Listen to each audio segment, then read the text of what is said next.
Yes. Now, in 2009, go and Google this. It's not a fiction, it's not a creation. In 2009, 3 years after I left high school in 2006. 2009, that is 3 years. 2005, that's when I wrote my A levels. So 2006, 7, 8, 9, 4 years. 2009, 4 years after I left high school, there was a case that happened. As usual, our government uses state power for a party agenda and not for state functions. And so when you work for the state and you have a conscience, there are times when you ask yourself, what I've been asked to do, is it for the nation? Or it's for the government, it's for the president, or it's for the minister, or it's for my boss? Some of the things you're asked to do are harmful things, I'm telling you. In 2009, I was in Bulawayo. I was deployed in Bulawayo. There was an operation I was doing in Bulawayo for a couple of days. Learning to speak is very, very troublesome sometimes. I remember that. So, in 2009, there was a case. Go and Google it. It's Pascal Gwezere and many others. These guys were tortured by the state, in particular by the CIO. Tortured because they were alleged that they had stolen AK-47 rifles from Pomona Army Barracks, and that they were trained by Mr. Tsvangirai in Uganda or Ghana to come back to Zimbabwe and become bandits. If you are an adult, you must have met with this story, watched it on TV, read newspapers about it. Because these guys were, many of them, they were held at Harare Central Remand Prison. I remember that case. If you want to know what ZANU-PF is good at, go and interview the people who were tortured by ZANU-PF. That's how much you realize that there's nothing good that ZANU-PF can do except causing pain to the people. They can buy brand new bulldozers to destroy homes. They won't be able to buy a crane to rescue citizens that are suffocating and suffering. Their minibus is under a heavy haulage truck and people are trapped in there. The government cannot do that. But remember, my consciousness for what is right and what is wrong, black consciousness, Pan-Africanism, we talk about Marxist-Leninism, a little bit of that. I've got my own arguments and reservations with the Marxist-Leninist ideologies, the communist and the socialist ideologies. I've got my qualms with that, but let me reserve that for another day. I started questioning things. Why are these things happening? Do we have to do this? Does it help the state or it helps an individual? Because you'll be seeing what people are going through. You are the one who is living a good life, you understand? You have a vehicle where you get a fuel anytime you want. Nobody asks you, where were you with the fuel you got? That's the kind of life I was living as a young man. When this case broke out, things were very tough, and maybe people do not know that Pascal Gwezere was Morgan Tsvangirai's cousin. He was a brother from another mother, but they were related. Pascal Gwezere would say, Tsvangirai is my elder brother. Yes, I want you to know this. Somebody contacted us and said, guys, things are tough. The guys are locked up at Central Remand Prison there, and they are refusing that they be attended to by doctors. They've been tortured. There's no food and stuff like that. That was my first encounter with Mr. Tsvangirai. Even though I did not meet him personally, I met with his younger brother then. All right? Yes, he's there. He can't claim he doesn't know me. He knows me. I can't I can't tell his name. I don't want to put him into trouble, but the Zimbabwe is very small. Remember, every time when people are in trouble, they are looking for help. Inside the system that has abducted these guys at midnight, the system that is torturing them, that's the system I was working for. But because of my interactions with people and people realizing the soft heart I had at that time, somebody reached out and said, can you do something about it? Number one, to enable those who were inside this central prison to get medical attention. They could have died. Let me tell you some of the things that the state security agents do when they are torturing people, especially men. They tie a stone with a rope. They hang you inside a building. There are buildings, there are torture and interrogation rooms run by the CIO. I know all of them that are in Harare, in CBD, in Harare, I know all of them, unless they built new ones in the past 5 years. All of them, I know where they are. So I'm not telling you something I read. I want you to understand that. There's a rope there and a rope there. They tie you and you are hanging. Then they take a 1 kilogram piece of rock, tie it to the rope, and tie it to your secrets. And they ask you to confess. Wakarembera mudenga wakasungirwa dombo pamano ako uri murume.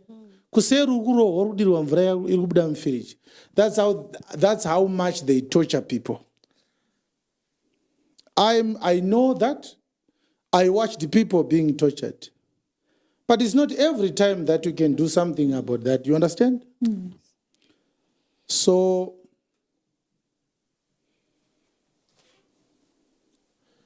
and you must understand that knowing exactly what they can do when they are torturing people. When they started hunting me, I prepared myself. This is what I would do for them not to torture me. I'd prepared myself. If they abduct me and bundle me up into the back of the unregistered vehicle, on my way to the torture chamber, they will find me dead inside that house, inside that car. But I will not be dead alone. I will be dead with everyone inside that car. This Pascal Gwezere was amongst the guys who were abducted, tortured for days, without anybody knowing where they are. When they were done torturing them, number one, they discovered that these guys were not the ones who had stolen the ammunition at Pomona Army Barracks. Number two, they were never trained in Ghana. All right? Yes. Mr. Tsvangirai could never have come up with such ideas. He didn't have such security acumen to send people out of Zimbabwe to get trained. He was a simple man. But we had to help. Out of our desire, out of my desire, I sat down with the 3 guys that I worked with and said, let's help these guys. We don't lose anything. Nobody will know that we are the ones we have helped. I know the whole of that story. Eventually, the MDC party hired Alec Mchadehama to represent these guys, and they were denied the bail. You can speak with Alec Mchadehama. I can tell you, he's a prominent Harare lawyer. They tried to block him to attending that court where they wanted to apply for bail because they were being denied bail. We had to step in. I can't tell you how I stepped in, but I'm telling you something that I was involved in. Until the court said, we want to hear this matter in the open court. It was heard in the chambers. The judge who presided over that matter was Justice Ungwe. There were 9 people sitting in the justice's chamber. I was one of those 9 people making sure that these guys are legally represented and that they get medical attention. Securing a court process to help people that do not know you. Knowing very well the people who are doing it, that they have no legal justification. Yes. These guys will die if we don't do something. Now you can ask me another day if I got paid for that job. What did they pay you? How much did you get? Another day, I might answer that. This is one of the issues that I've dealt with in my life. There is a person in our church right now who became a believer later. It took me some time to say to him, because of how I met with him and the life I lived before. Are you a true believer or someone has said to you? He said, I can't believe that this man is now a minister of the gospel. There are 3 people who were convicted wrongly and sent to jail that I brought out myself. I can't tell you their names. One of them had his girlfriend that a politician had proposed to him. You understand? Yes. And because of that, they warned him, let this girl go. And he said, she's my girlfriend, I want to marry her. And he was threatened. He couldn't let go. They created a rape case against him. And what happened? He was given 8 years in prison. I can assure you today that not less than 30% of people that are in prison in Zimbabwe were wrongly convicted and wrongly sentenced. There are serious manipulations of the criminal justice system in Zimbabwe. I dealt with those issues until I had to go to Johannes Stamana's office and say, this case was not properly done. Who was the prosecutor in this case? This is not evidence.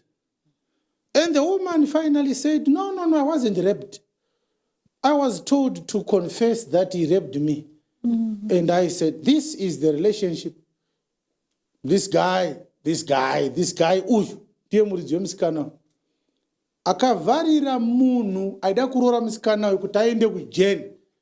Kwete kuti iye amurori andori nemukadzi atokura haasuda kuroora.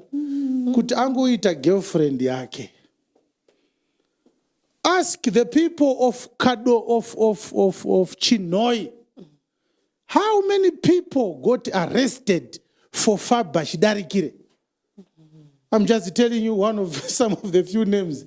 You think I'm lying to you. Ask them. Vanogara muChinoi vanokutaurira how cruel Faba Shidarikire was when he was governor for Mashonaland Central. Was it Mashonaland West? I think it's Mashonaland West or Central. I can't remember now. I rescued someone who was imprisoned by Faba Shidarikire for no reward. Simply feeling that it's not fair. It's not fair. You understand? It's not fair. It's not fair. Yeah, they know me, those guys. They can't tell you they don't know me. Yeah. Mrs. Virginia Mabiz, I cannot tell you that she doesn't know me. That's not true now. Some of those things were not something that were in my line of duty. You understand? Yes. At one point, we secured a body.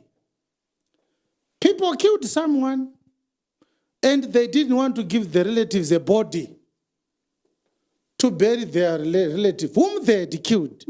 To access a dead body was another uphill task. And those people are called your workmates, your colleagues. You are wondering, what What state security are we trying to achieve by denying these people the body of their deceased relative, whom you have killed for no apparent reason? What state security is this? I've given you a few tips of when I look at myself where I am now and try to understand where I'm coming from and why I am who I am. That when people offer you money, you say no because you've got value systems that you are trying to protect, but you are not getting a cent out of that. You understand? I realized that I was designed for this job. I was designed for this job where I preach the gospel and preach it with all wisdom and all boldness. When I look at those who are in the corridors of power, I have worked with some of them. They don't scare me at all. But this issue is not going to end on the pulpit.